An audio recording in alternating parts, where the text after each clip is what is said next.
actually want to speak tonight to those Americans who feel you've been left behind.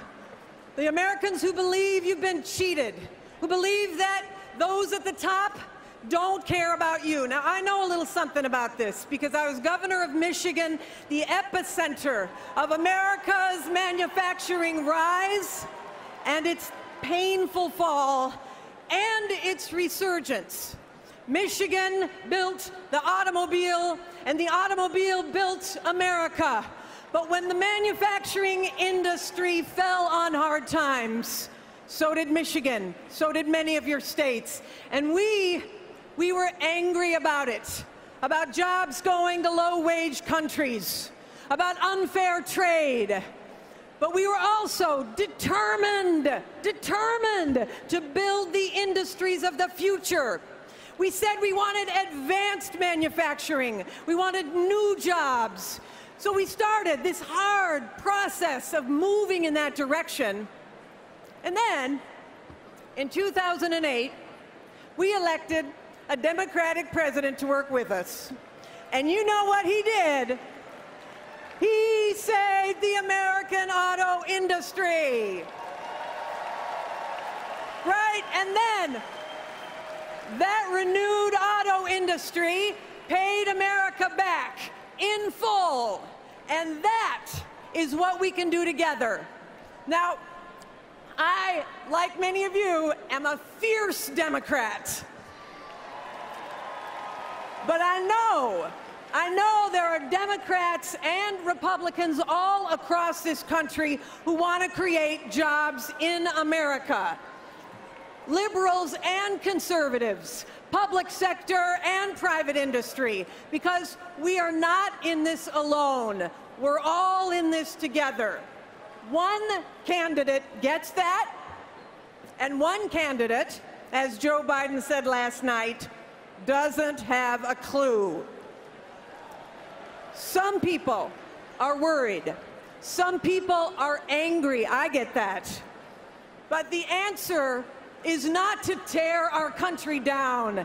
It's to build our country up, not to build walls that keep out the rest of the world, but to keep building the industries and universities that the rest of the world wishes they could get into.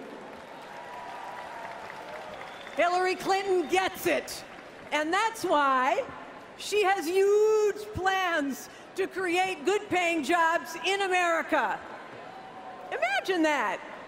Imagine that, actual plans. I must have missed that night at the Republican convention. Detailed plans, people. Written down. Plans with numbers that add up. You want to see them? You can actually see them. Just text jobs to 47246. Now, last week, we heard about Trump's hopeless vision of our country. And then he said, I alone can fix it. So imagine Donald Trump's version of the Constitution. I, the person, in order to form a more perfect union. Or centuries later, I shall overcome. Or ask not what I can do for my country. Ask what my country can do for me.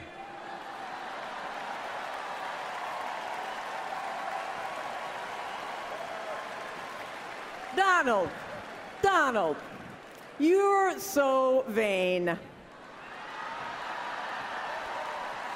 You probably think this speech is about you. Don't you now? Here's what I know. We have got to stop Donald Trump. Our great country spans a continent, but we are all connected to each other no matter where we live. So when a miner in Virginia has the dignity of a new job in the advanced steel industry, we all have dignity. When the engineering student in the Sunshine State builds the solar panels of the future, we all succeed. When the auto worker in Detroit builds the electric vehicle that drives us forward. We all win, right? Whether you're in Michigan or Maryland or Missouri or Montana. And this too, when Flint's water poisons its children, it hurts all of us. These are our children. We are all Flint. Right, Philadelphia?